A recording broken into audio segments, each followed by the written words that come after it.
जी नमस्कार। आप सबों का बहुत बहुत स्वागत है आपके अपने वैभव क्लासेस के इस YouTube परिवार पर। आज के इस वीडियो में हम लोग देखने वाले हैं जो हम लोग के NCERT 12वीं कक्षा के जो जीव विज्ञान है और इसमें जो अध्याय 15वां है वो आपका है जैव विविधता तथा उनका संरक्षण।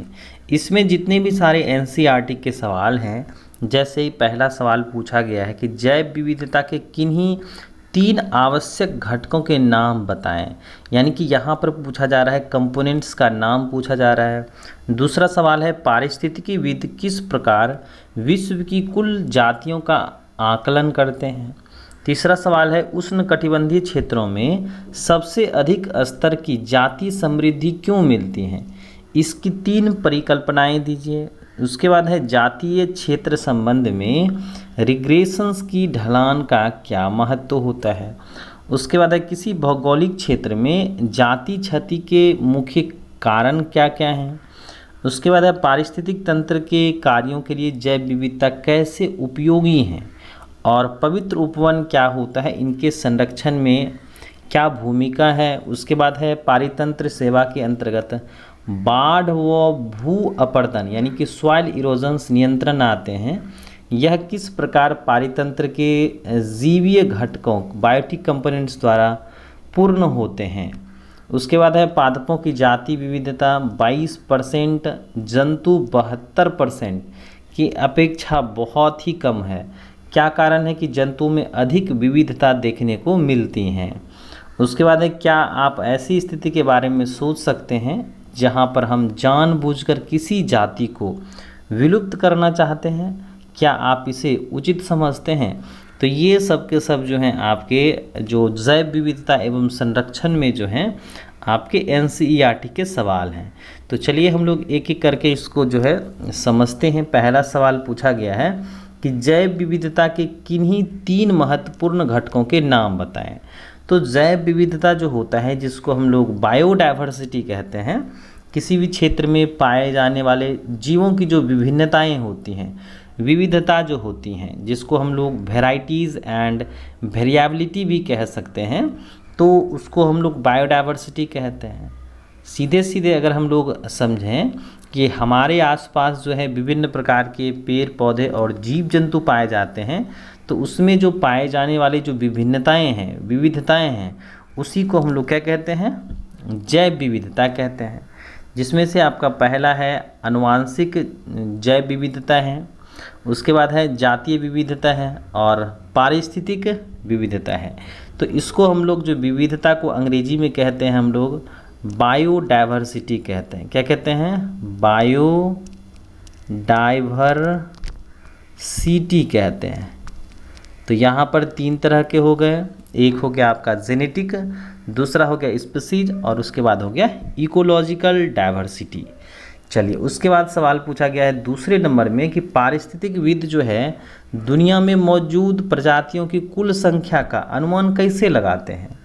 तो हम लोग आंसर में करेंगे कि पारिस्थितिकीविद जो होते हैं, जो इकोलॉजिस्ट होते हैं, किसी भी क्षेत्र जैसे कि उष्णकटिबंधीय, समशीतोष्ण कटिबंधीय या ध्रुवीय क्षेत्रों के बीच कुछ विस्तृत रूप से अध्ययन किए गए समूहों की प्रजातियों की समृद्धि की तुलना करके, यानी कि किसी भी पार्टिकुलर क्षेत्र में पाए जाने वाले जो जीव होते हैं, कंपैरिजन्स करके जो है दुनिया में मौजूद प्रजातियों की कुल संख्या का अनुमान लगाते हैं कि कोई भी जो है जीव जो होते हैं उष्णकटिबंधीय क्षेत्रों में कैसे हैं, समशीतोष्ण कटिबंध में और ध्रुवीय क्षेत्रों में जो है कौन कौन से जीवधारी पाए जा रहे हैं। तो इन्हीं के आधार पर वो क्या करते हैं, एक अनुमान लगाते हैं कि विविधता के एक उपाय के रूप में प्रजातियों की समृद्धि का उपयोग कई पारिस्थितिक विधियों द्वारा किया गया है।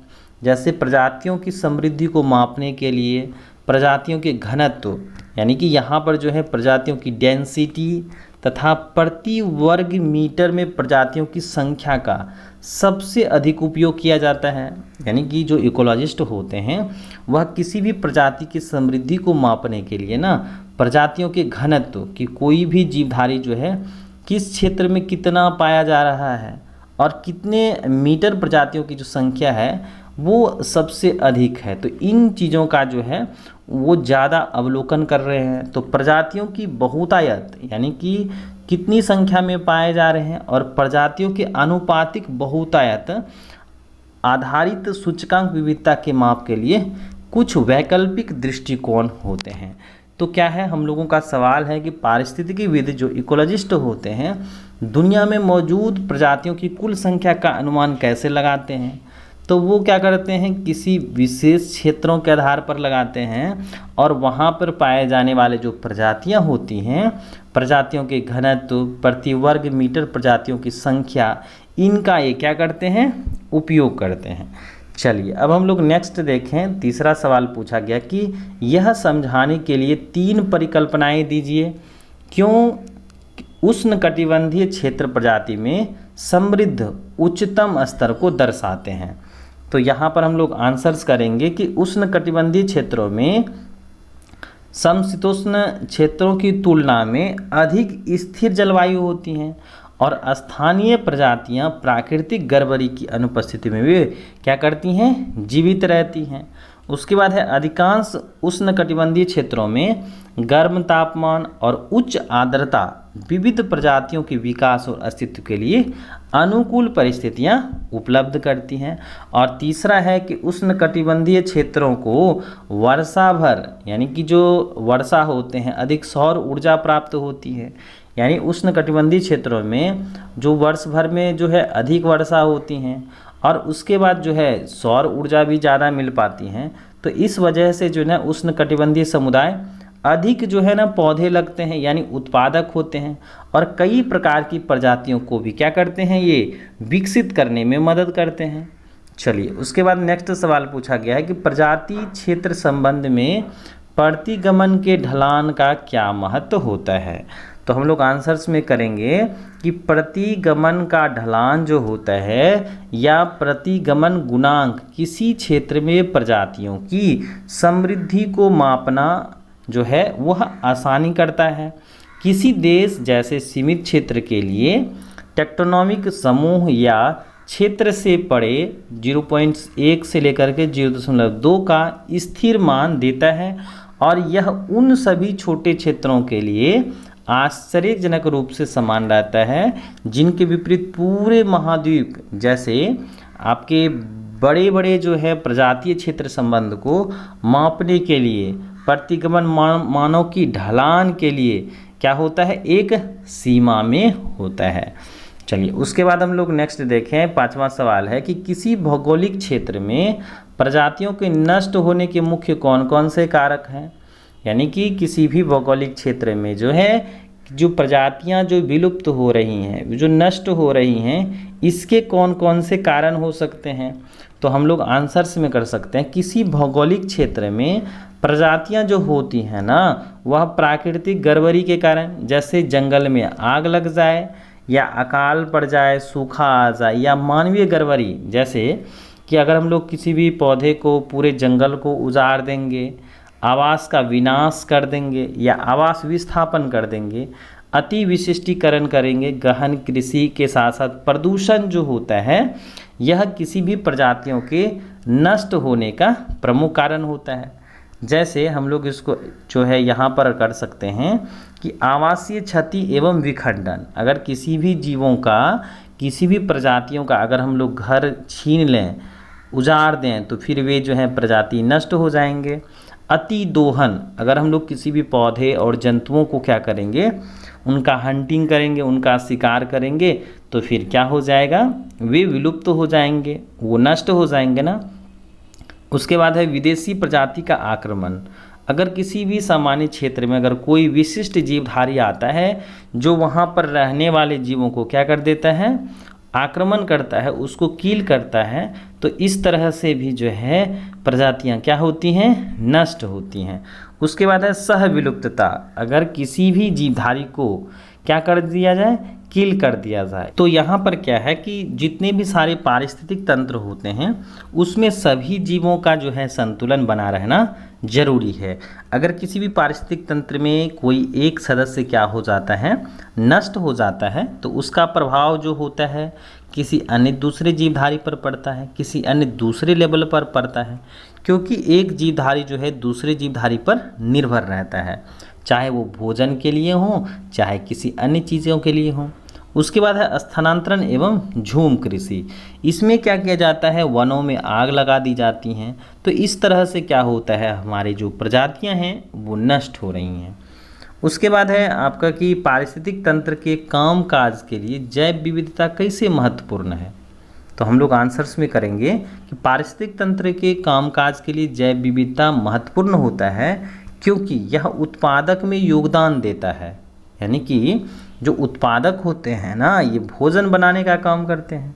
दूसरा, यह ऊर्जा और पदार्थों के अधिक कुशल पुनः चक्रण का कारण बनता है। उसके बाद है इसमें विभिन्न प्रजातियों में जीवित रहने के कई विकल्प या वैकल्पिक मार्ग होते हैं।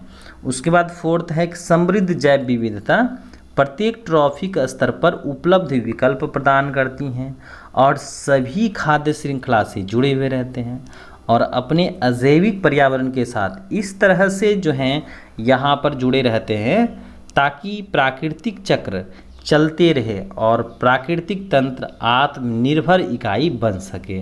खाद्य श्रृंखलाओं में किसी भी लिंक के गायब होने से पारिस्थितिक तंत्र प्रभावित नहीं होगा क्योंकि यह अन्य विकल्प भी शामिल हैं। तो यहाँ पर कह रहा है कि पारिस्थितिक तंत्र में कामकाज के लिए जैव विविधता कैसे महत्वपूर्ण है। तो अगर जैव विविधता नहीं रहेगी तो फिर उत्पादक जो है कैसे मिल पाएगा। तो इसके लिए जो है उत्पादकता चाहिए, यहाँ पर जो है पौधे चाहिए। उसके बाद जो है ऊर्जा और पदार्थों का स्थानांतरण या पुनर्चक्रण जो होता है कैसे हो पाएगा अगर जैव विविधता नहीं रहेगी। तो अगर क्या हो कि जैव विविधता हम लोगों का अगर परिपक्व हो तो अलग अलग प्रकार के पेड़ पौधे और जीव जंतु रहेंगे। तो अगर पेड़ पौधे और जीव जंतु अधिक मात्रा में रहते हैं, अधिक प्रकार के होते हैं, तो वहाँ पर जो है प्रकृति में एक जीवधारी किसी अन्य जीवधारी को खा सकता है, क्योंकि भोजन के स्रोत के रूप में जो है ना बहुत सारे अलग अलग जो हैं उनके पास वैकल्पिक स्रोत होते हैं। तो इस तरह से यहाँ पर है। और जो समृद्ध जैव विविधता होती हैं जो प्रत्येक ट्रॉपिक स्तर पर विकल्प प्रदान करता है, जो आपस में एक दूसरे से क्या करते हैं, उलझे हुए रहते हैं, किसी अन्य दूसरा पर जो है वो भोजन के लिए निर्भर रहते हैं। और अगर कोई भी जीवधारी या अगर कोई भी लेवल जो होता है अगर वह गायब रहता है, अगर वह एब्सेंट रहता है, तो वह जीवधारी किसी अन्य दूसरे जीवधारी पर निर्भर रहता है और इस तरह से पर्यावरण को क्या करता है, संतुलित बना करके रहता है। चलिए उसके बाद देखें कि पवित्र उपवन क्या होता है, संरक्षण में इसकी क्या भूमिका है। तो पवित्र उपवन जो होता है, जिसको हम लोग जो है पवित्र उपवन या पवित्र वन भी कह सकते हैं, पूजा स्थलों के आसपास का एक वन क्षेत्र होता है जिन्हें आदिवासी समुदायों द्वारा उच्च सम्मान दिया जाता है। वे ऐसे अछूते वन क्षेत्र होते हैं, अछूते मतलब हो गया कि यहाँ पर किसी भी प्रकार का कोई डिस्टरबेंस नहीं होगा उस वन में, जो अक्सर अत्यधिक पतित परिदृश्यों के से घिरे हुए रहते हैं। ये भारत के कई हिस्सों में जैसे कर्नाटक में, महाराष्ट्र, राजस्थान जो अरावली और मध्य प्रदेश, सरगुजा, बक्सर, आपके बस्तर, केरल, मेघालय में ये देखने को मिलते हैं। उसके बाद है आदिवासियों द्वारा निर्मित मंदिर कुमाऊं क्षेत्र में देवदार के जंगलों से घिरे पाए जाते हैं और मेघालय में जैतिया और खासजा जो है इन जंगलों में एक भी शाखा के काटने की अनुमति नहीं होती है। तो यहाँ पर जो है कड़ी पाबंदी लगाई जाती हैं जंगलों में। परिणाम स्वरूप कई स्थानिक प्रजातियाँ जो दुर्लभ या विलुप्त हो गई हैं उन्हें पनपने जो है यहाँ पर देखा जा सकता है, क्योंकि यहाँ पर आवास रहेगा तो जीवधारी जो है यहाँ पर ग्रो कर पाएंगे। जैसे राजस्थान के बिश्नोई, प्रोसिपिस, सीनेरिया और ब्लैक बक की धार्मिक रूप से रक्षा करते हैं।